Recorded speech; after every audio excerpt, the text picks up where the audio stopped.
USD মানে কি বলেন তো? Ultimate strain design. তো আলটিমেট স্ট্রেন ডিজাইন আমাকে হচ্ছে অ্যাজাম্পশন, অর্থাৎ কিছু জিনিস মেনে নিতে হবে যে আমার এই ডিজাইনে এই ক্রাইটেরিয়া। তো এগুলো কি? A plane section before bending remains plane after bending. Plane section মানে যে প্লেনটা থাকবে ওটা আমরা কি ব্যান্ডিং হওয়ার পরও মেনে নিব যে এটা প্লেনেই আছে, বুঝে গেছে?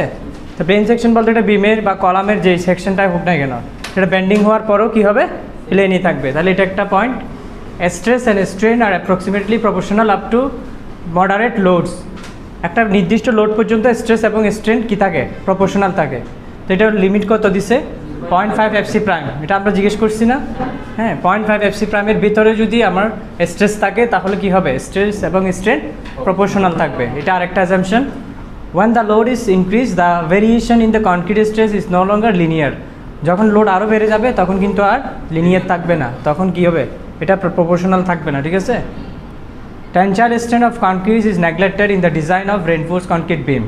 রেনফোর্স কনক্রিট বিম যখন আমরা ডিজাইন করব তখন টেনসাইল স্ট্রেন্থটা কী হবে? নেগলেক্ট করা হবে। তাহলে এখানে তিনটে অ্যাজাম্পশন পাইছি। পরবর্তী অ্যাজাম্পশন কি দেখি? The maximum usable concrete compressive strength at the extreme fiber is assumed equal to 0.003। এটা আমরা জানি না? একদম কনক্রিটের আপার যখন আমরা ক্রস সেকশন দেখছি, একদম আপার পোর্শনে যখন আমরা ডায়াগ্রাম আঁকবো তখন হাইয়েস্ট লিমিটটা কত থাকবে স্ট্রেনের? 0.003। এটা স্ট্রেনের মান মনে থাকবে। The steel is assume to be uniformly strained to the strength that exist at the level of centroid of the steel. আচ্ছা, সেন্ট্রয়েড থেকে বলছে আমার উপরে নিচে কি থাকবে? ইউনিফর্ম থাকবে। Also if the strain in the steel ES is less than. এখানে এই পয়েন্টটা খুবই ইম্পর্টেন্ট। আপনার এখানে ইএস এবং ইওয়াই দুইটা ভ্যালু আপনাকে দেখতে হবে, কোনটা বড় কোনটা ছোট। ইএস বলতে এটা এপসাইলন টেস্ট, ঠিক আছে? প্রথমে হচ্ছে এপসাইলন এস হচ্ছে কি বলছে? Less then yield strength of steel. প্রথমে হচ্ছে লেস। তাহলে এই ক্ষেত্রে কি হবে? এই ক্ষেত্রে আমার স্টিলের জন্য স্ট্রেস হবে কত? ইএস এপসাইলন টেস্ট এই ক্ষেত্রে। তাহলে এই জিনিসটা একটু নোট ডাউন করেন। যদি আপনার এপসাইলন টেস্ট এপসাইলন ওয়াই থেকে ছোট হয় তখন স্টিলের স্ট্রেস হবে কত? ES epsilon test.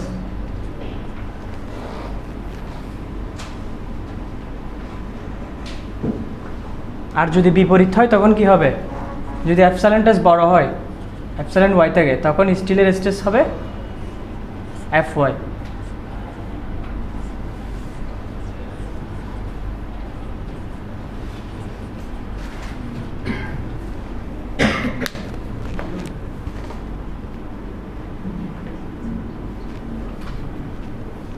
লিখা শেষ?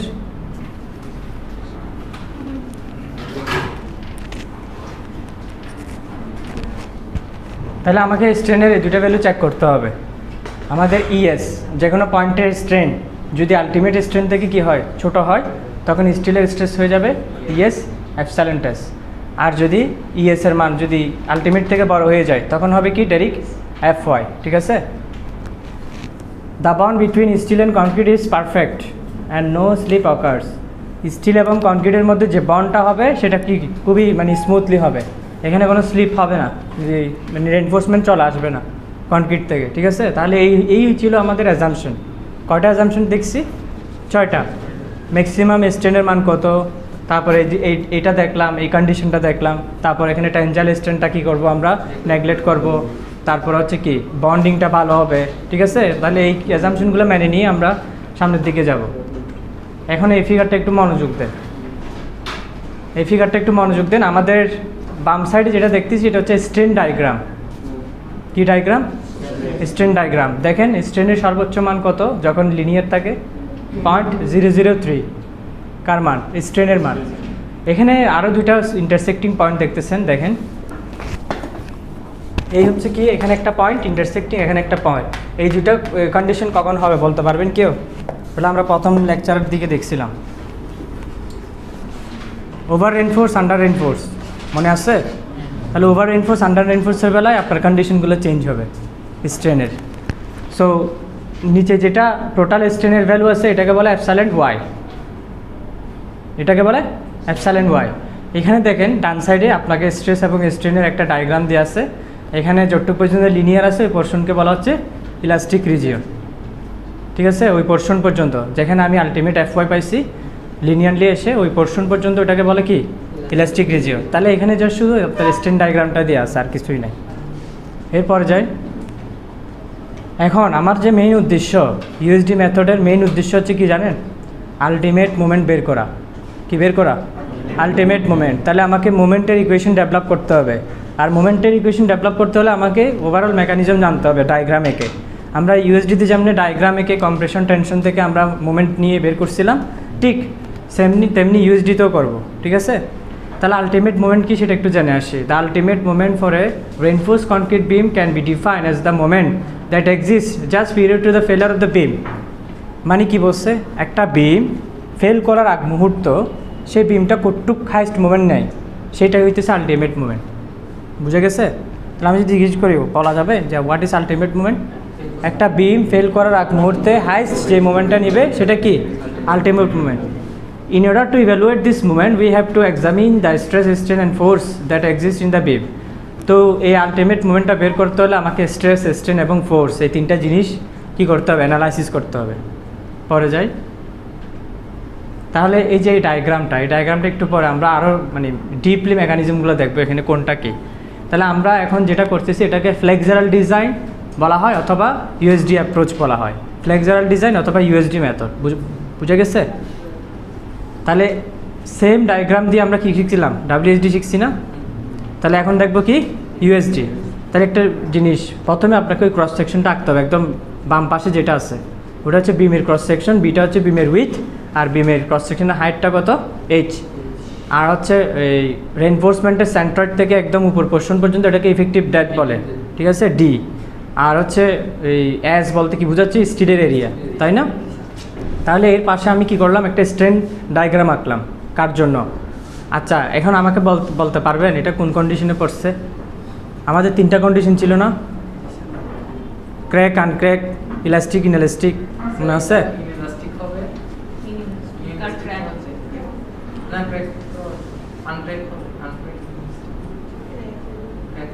ভুলে গেছে না? তাহলে তিনটা কন্ডিশন ছিল, এটা প্রথমটা না, কখনো জীবনও না প্রথমটা। কারণ কি?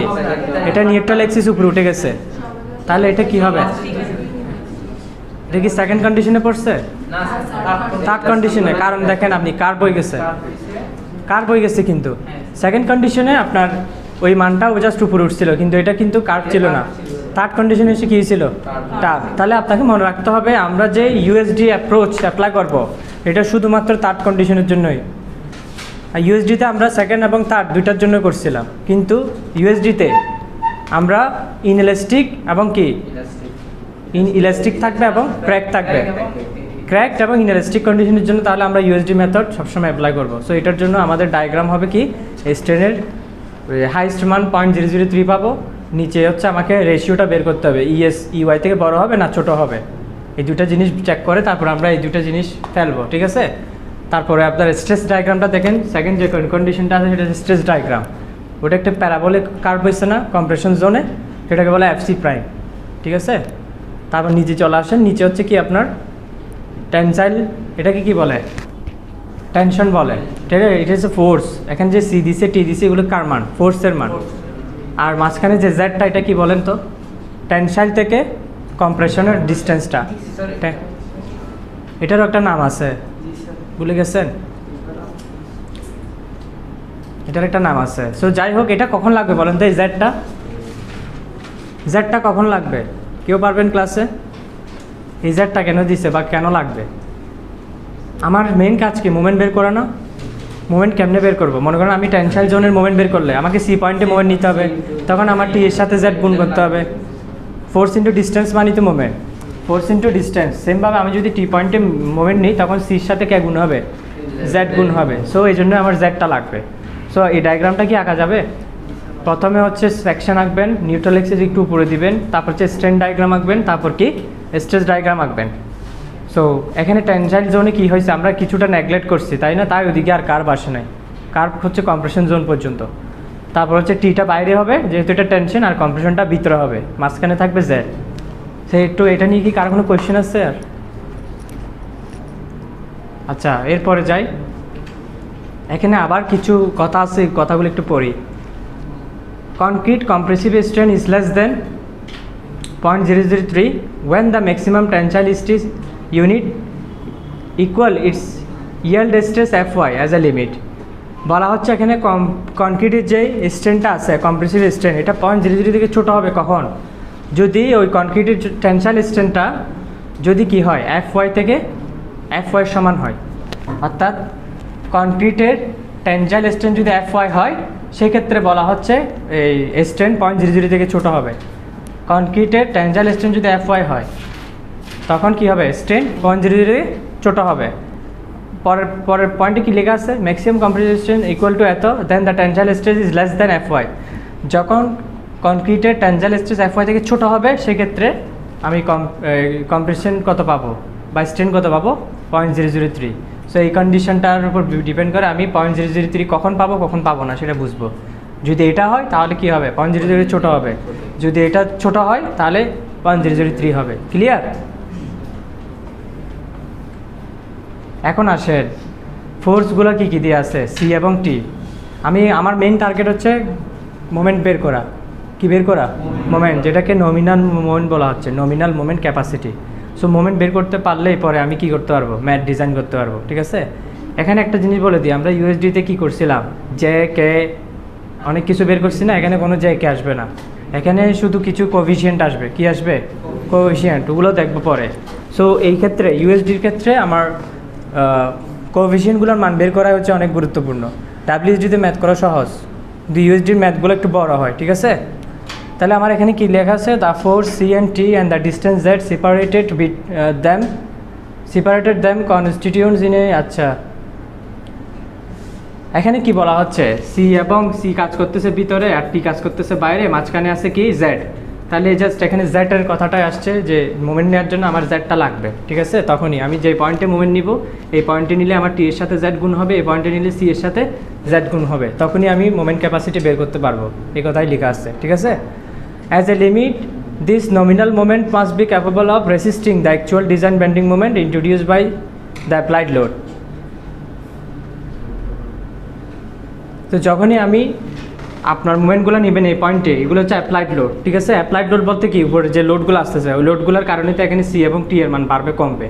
তো তখনই আমি মুভমেন্ট নেওয়ার পরেই আপনার নমিনাল মুভমেন্ট বের করতে পারবো। সো ইকুয়েশনগুলো ডেভেলপে চলে যাই, সামনে যান। এখানে ওই জোনগুলো নিয়ে আরও কিছু কথা আছে। The determination of moment capacity is complex. এই মোমেন্ট ক্যাপাসিটি বের করা অনেকটাই কমপ্লেক্স। কেন বলি? আপনার এখানে যে কম্প্রেশন জোন দেখতেছেন এফসি প্রাইম, এখানে আপনার কোন পয়েন্টে সিটা আসবে আপনি কি জানেন? আপনি যদি এটা যদি ত্রিভুজ আকার থাকতো তাহলে আপনি 1টার 2টার দিয়ে বের করতে পারতেন, কিন্তু এটা একটা প্যারাবোলিক শেপ, তো এখানে আপনি সিটা বের করা খুবই টাফ, তাই না? The shape of compressive stress diagram above the neutral axis. প্রথম পয়েন্ট হচ্ছে মানে নিউট্রাল এক্সিসের কি হয়? নিউট্রাল এক্সিসটা সেন্টারে নাই, নিউট্রাল এক্সিসটা যেহেতু উপরে, সেক্ষেত্রে কি হয়?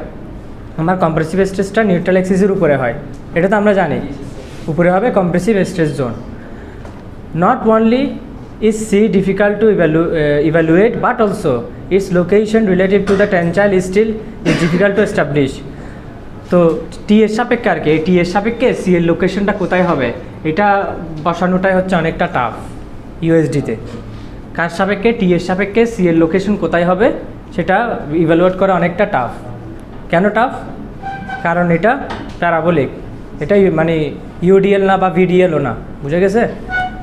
এরপরে চলে যাই, এটা একটু আঁকতে হবে সবার, কারণ এখান থেকেই আমাদের ফর্মুলাগুলো ডেভেলপ হবে।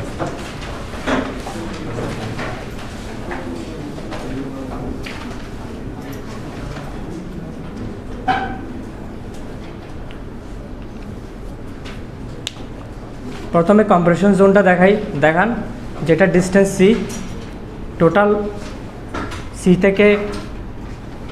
সি থেকে অর্থাৎ কম্প্রেশন এবং টেনশন জোন মিলে ডিস্টেন্স হচ্ছে ডি।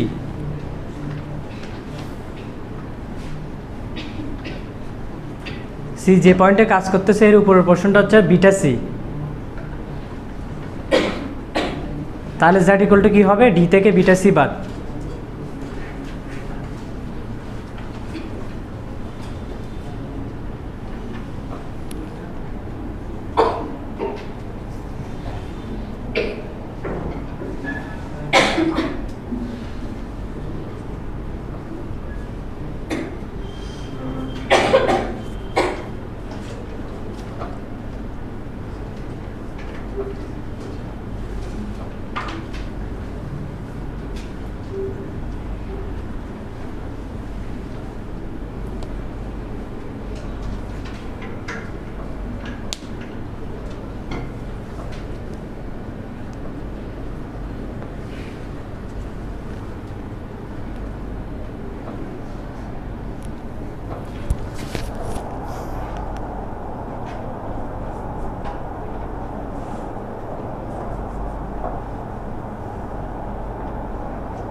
লেখা শেষ?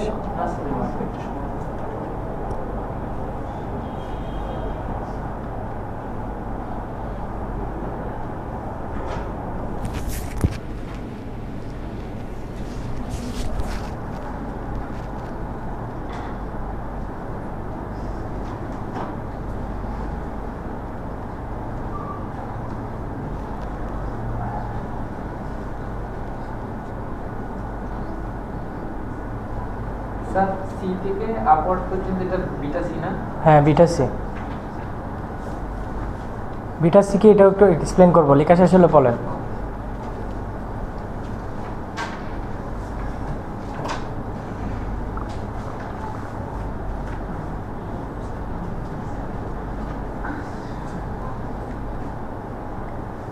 এই ফিগারগুলো দেখে আমি কিভাবে মোমেন্ট ক্যাপাসিটি বের করতে হয় টেনশন জোনে এবং কম্প্রেশন জোনে, এই জিনিসটা আমরা বের করতে পারবো। এই ফিগারটাই মেন। তো আমরা একটা জিনিস খেয়াল করি, যেহেতু সি এর লোকেশনটা বের করা কঠিন বলছে, সিটা আসলে কোন পয়েন্টে কাজ করবে, সি বলতে বড় হাতে সিটা আর কি।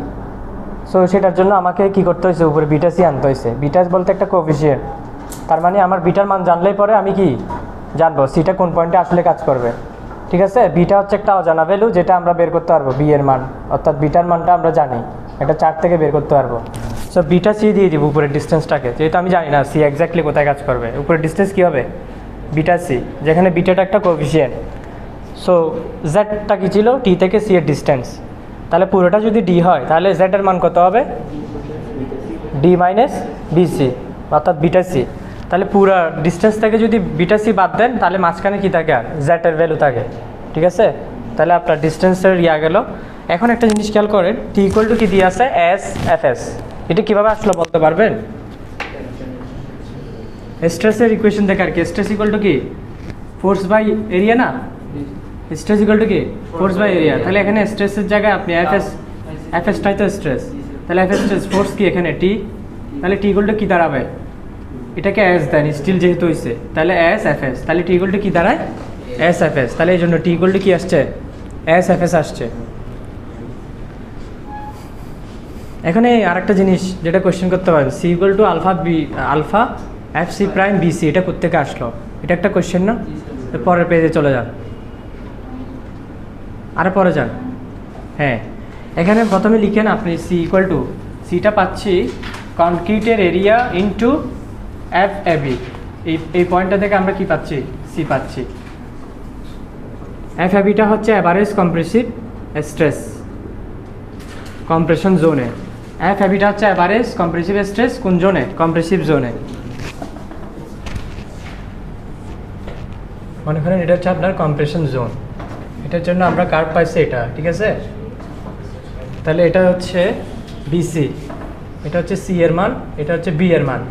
তাহলে বিসি বলতে কি বোঝাচ্ছে, এরিয়া ইন্টু এখানের যে অ্যাভারেজ কম্প্রেশনটা আছে এটাকে বলা হচ্ছে এফ এবি, অ্যাভারেজ। ঠিক আছে, তাহলে এটার সাথে এরিয়ার সাথে যদি আমি এফ এবি গুণ দিই তাহলে কি পাবো, কম্প্রেশন পাবো, সি ইকুয়াল টু। বুঝে গেছে? তাহলে এখানে একটা জিনিস দেখেন, ওরা পরে এফ এবি এর মান বসা দিচ্ছে। এখানে আলফা, এখানে আরেকটা কোএফিশিয়েন্ট ইন্ট্রোডিউস হয়েছে যেটা হচ্ছে আলফা। আলফা ইকুয়াল টু কী হবে, F AB divided by F C prime. তাহলে আপনার এফ এবি এর মান কত বসাইতে পারি, alpha F C prime.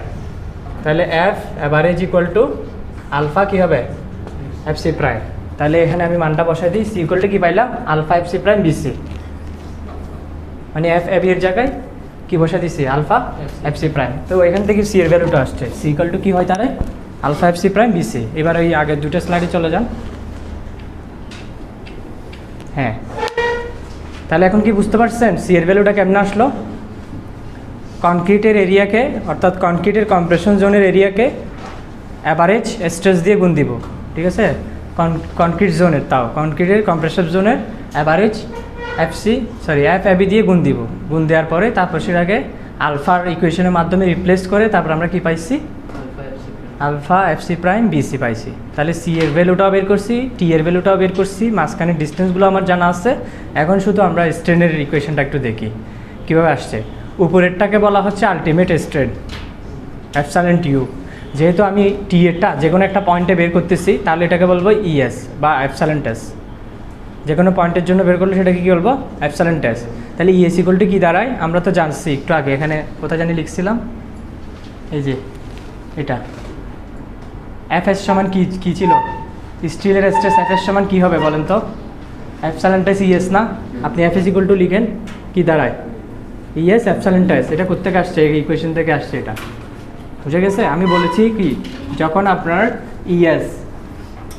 Epsilon টেস epsilon Y থেকে ছোট হবে তখন কি হবে? স্টিলের স্ট্রেস এটা হবে। এটা কি হয় আসলে? হয়তো আপনি দেখেন এফএস ইকুয়াল টু কী দাঁড়ায়, এটা কোন আপনি গুণ করে দেন, তাহলে ইএস এপসাইলন টেস।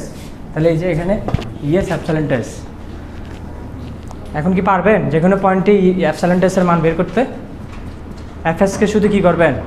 বড় হাতের ইটা কি বলেন তো? Modulus of elasticity of steel, ঠিক আছে? এটার মান ভ্যালু মনে আছে কারো? 29 ভেরি গুড। আচ্ছা, এখানে আর কোনো কিছু বোঝার নাই, পরের স্লাইডে চলে যায়। এখানে কি লিখছে? To determine moment capacity it is necessary only to know the total resultant compressive. আমরা যে সি এর মান বের করছি অলরেডি, তো বলছে মোমেন্ট নেওয়ার জন্য আমাকে সি এর টোটাল মান জানতে হবে। Its location from outer compression fiber from which the distance Z may be establish. জেডের মান জানতে হবে, জেডটা আমরা অলরেডি এঁকে ফেলছি, তাই এই দুটো জিনিস জানি। চলে যাই এরপরে সি এর মানটা কীভাবে আসছে এটাও দেখেছি। এখন আসি, যে আলফা এবং বিটার কথা বলছে, আমাদের ডাব্লিউএসডিতে কী ছিল? জ্যাকে বিডি অনেক কিছু ছিল, কিন্তু এখানে কি আলফা বিটা দিয়ে কাজ করবো বলছে। তো এখানে আলফা বিটা কি সেই জিনিসটাই আসছে। For given distance C to the neutral axis the location of C অর্থাৎ compression can be define as some fraction beta of this distance, যেটা আমি আগেও বলছি। একটা জিনিস খেয়াল করেন, এটা যদি আপনার কম্প্রেশন জোনের জন্য ডায়াগ্রাম হয়, এই সিটা আসলে কোন পয়েন্টে মাঝখানে কাজ করবে না উপরে না নিচে, কোন পয়েন্টে কাজ করবে আমি জানি না। তা আমি কি করলাম, এটা যদি টোটাল সি হয়, এই পয়েন্টটাকে আমি ধরে নিলাম বিটা সি। আমি জাস্ট বিটা দিয়ে এটাকে রিপ্লেস করে দিলাম যে এটা বিটা সি দূরত্বে থাকবে, এই জন্য আমি বিটাটা আনছি। বোঝা গেছে? সি এর লোকেশন বোঝানোর জন্য। Thus, for the concrete for a given strain, it is necessary to know the only alpha and beta to determine the moment capacity. So, আমার মেইন টার্গেট হচ্ছে আলফা বিটা বের করা। আলফা বিটাটাই বের করা হচ্ছে মেইন, কারণ আলফার মান কেন লাগবে? কম্প্রেশন বের করার জন্য আলফা লাগবে, আর ডিস্টেন্স বের করার জন্য কি লাগবে? বিটা লাগবে। বুঝা গেছে? চলে যাই নেক্সট স্লাইডে। এখানে আলফা বিটার জন্য আমার ইকুয়েশনগুলো দেখি কীভাবে এটা চেঞ্জ হয়। নিচে হচ্ছে কনক্রিটের স্ট্রেস দিয়ে আছে। কনক্রিটের স্ট্রেস কত? 2000 থেকে শুরু করে 12,000 পর্যন্ত ভ্যালু দিয়ে আছে। তো আলফাটা হচ্ছে উপরে, আলফাটা হচ্ছে নিচেরটা, আর বিটাটা কি উপরেরটা। তাহলে এখানে কার্ভ কীভাবে চেঞ্জ হয় একটু দেখি। Variations of alpha beta with concrete strain. তো যতই আপনার কনক্রিটের কি বাড়তেছে, স্ট্রেন বাড়তেছে, ততই আপনার দেখেন প্রথমে লিনিয়ার থাকে 2000 থেকে 4000 পর্যন্ত কোনো ইফেক্ট পড়ে না আলফা বিটাতে, অর্থাৎ আলফা বিটার মান একই থাকে। যখন আস্তে আস্তে আরও মান বাড়ে সেটা কি হয়? কমতে থাকে। 4000 থেকে কমে কোথায় আসছে? 8000-এ। তারপর সেটা আবার 8000 থেকে 10,000 পর্যন্ত লিনিয়ার থাকে। বুঝে গেছে? মানে ইকুয়াল থাকে। তাহলে এটার মান দেখেন কত? 1-এর ভিতরে, কিন্তু আলফা বিটার মান কে খেয়াল করছে? কত? 1-এর ভিতর। 0.1 থেকে শুরু করে 0.8-এর মধ্যে লিমিট দিয়ে দিচ্ছে, তার মানে এটার মান 1-এর ভিতরেই থাকবে। কার মান? আলফা এবং বিটার মান। বুঝে গেছে? পরের স্লাইডে যাই। এখন আসি ওই যেভাবে আমরা ডাব্লিউএসডিতে এম এর মান বের করছিলাম, এখন সেম ওভাবেই করব। আমাকে প্রথমে ইকুইলিব্রিয়াম কন্ডিশন ধরে নিতে হবে। কীরকম? যে সি ইকুয়াল টু টি হবে। টোটাল এখানে যে কম্প্রেশন, এটার বিপরীত হবে টেনশন। তাহলে সি ইকুয়াল টু টি ধরে নিব। টি এর মান এস এফ এস বসাবো, আর সি এর মান alpha F C prime BC বসাবো, যেটা ইকুয়েশনে পাইছিলাম। ফিগার ডায়াগ্রামটা একটু দেখেন, টি এর মান এবং সি এর মান কত লিখছেন ফিগার ডায়াগ্রামে। জাস্ট টি এর মান এবং সি এর মানগুলো বসাইছি, ঠিক আছে। এখন আমাকে বেন্ডিং মোমেন্ট বের করতে হলে কী করতে হবে বলেন তো? একবার সিতে মোমেন্ট নিতে হবে, একবার টিতে মোমেন্ট নিতে হবে। প্রথমটা কোন পয়েন্টে নিচে মোমেন্ট? সিতে নিচে, ভেরি গুড। সিতে মোমেন্ট নিলে কি আসবে? সিতে মোমেন্ট নিচে, তার মানে একটা জিনিস খেয়াল করেন, এদিকে কাজ করতেছে সি, এদিকে কাজ করতেছে টি। প্রথমে যদি আমি সিতে মোমেন্ট নিই তাহলে কে আসবে? টি আসবে। টি এর সাথে কে গুণ হবে? জেড গুণ হবে, তাহলে টি জেড। তাহলে এখানে আমি কি করব? মানগুলো বসাবো শুধু। টি এর মান কত? S F S. আর জেড এর মান কত? একটু ডায়াগ্রাম খুলেন, ডায়াগ্রামটা আর আপনি লেখেন, ডায়াগ্রামটা খুলেন। D minus BC, D minus BC. So Z এর মান বসাই দিলাম, এটা না।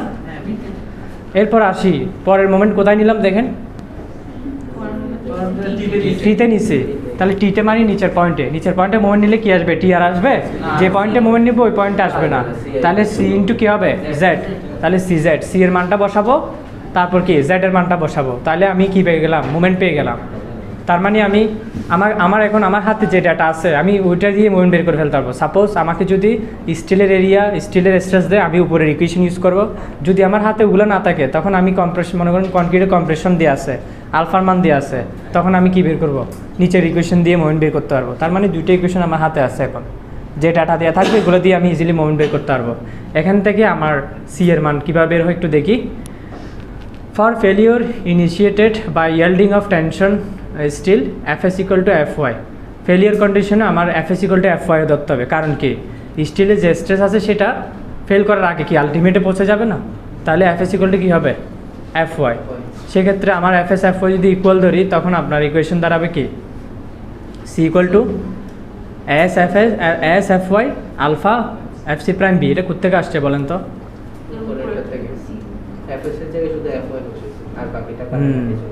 একদম ওই যে উপরে সি ইকুয়াল টু যে টি দিয়ে আছে, এর পরের লাইনটা খেয়াল করেন। সি ইকুয়াল টু যে টি দিয়ে আছে পরের লাইনে, আমার কার মান বের করছি? সি এর মান। সি মানে কোন মান? কম্প্রেশন জোনের মানটা, এই যে এই মানটা সি, তাই না? এটা হচ্ছে কম্প্রেশন জোন নিউট্রাল অ্যাক্সিসের উপরে, এই সি এর মানটা বের করছি। তাহলে সি এর মান কত আসলো? সি এর মান আসলো একদম উপরে, খেয়াল করেন second line. C equal to যদি রাখি তাহলে আলফা এফ সি প্রাইম বিকে নিচে পাঠাইতে হবে না? তাহলে এটাকে জাস্ট নিচে পাঠা দিলাম, আর এফ এস জায়গায় কি বসাইলাম? F Y বসাইলাম। তাহলে এটা হইতেছে সি এর ইকুয়েশন। তাহলে এটাকে 1 নং দিয়ে দিবেন, ঠিক আছে? C equal to S F Y alpha F C prime B, একদম মুখস্থ করে ফেলতে হবে, শেষ। তাহলে সি এর ইকুয়েশন ডেভেলপ হলো। এরপরের লাইনে যাই। আলটারনেটিভলি ইউজিং, এখন মনে করেন আপনার এস এর মান দেয়া নাই, এর আগে যান, এখানে নিচে যে সি এর মান, সরি এস এর মান লেখা আছে, C equal to S F Y. মনে করেন আপনার এস দেয়া নাই, স্টিলের এরিয়া দেয়া নাই, তখন আপনি কি করবেন? পরের স্লাইডে যান। তখন আপনাকে মডিউলার, ওইটাকে কি বলে? মডিউলার রেশিও বলে না, এটাকে কি বলে বলেন? রোটাকে কি বলে? Reinforcement ratio, very good. তাহলে এই যে রো এর দ্বারা আমি প্রতিস্থাপন করে দিব। আমরা জানি এটা ডাব্লিউএসডিতে দেখেছি, এস ডি ইকুয়াল টু কি দাঁড়ায়?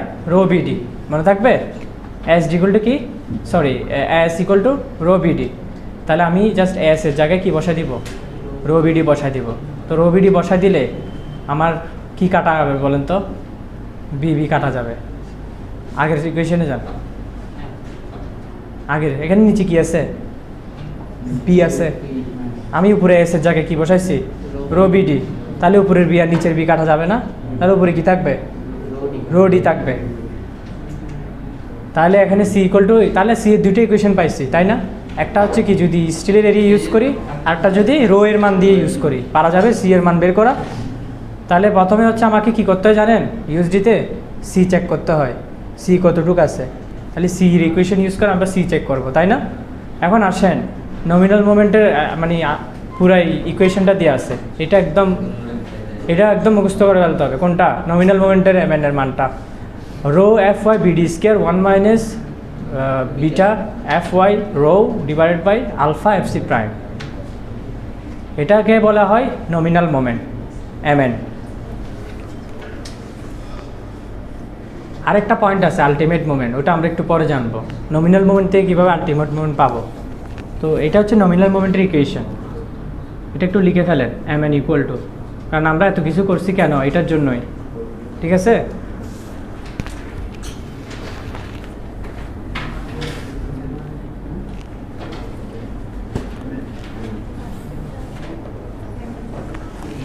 এরপরে কি লেখা আছে, with the specific experimentally obtain values of alpha beta. এখন আমি আলফা বিটার মান বসাই দেব, উপরেরটা যদি আমার আলফা বিটার মান জানা না থাকে, ঠিক আছে। এখন মনে করেন আমি আলফা বিটার মান যদি বসাই দিই, তাহলে ওই মানটা কত এসে যায় বলেন তো, 0.59।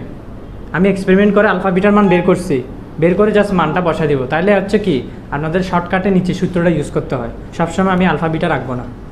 যখন ম্যাথ করবো আমি ডাইরেক্ট আলফা বিটার জায়গায় কী লিখবো, বিটা বাই আলফার মান হচ্ছে 0.59, মনে থাকবে। তাহলে rho F Y BD square 1 - 0.59, বাকিটা যা আছে তা, শুধু আর বিটা বাই আলফা থাকবে না। তাহলে বিটা বাই আলফার মান কত, 0.59। এটা আমরা কেমনে বের করছি, এক্সপেরিমেন্ট করে বের করছি। হ্যাঁ, নিচেরটা রাখলে হবে মুখস্থ, উপরেরটা দরকার নেই। দেখবেন ম্যাথ করার সময় এই লাইনটা বারবার আসবে, জিজ্ঞেস করবো তখন কিন্তু আমি, কি হাসান কি কথা হচ্ছে। তারপরে নেক্সট পেজ, এখানে আবার কি লিখছে,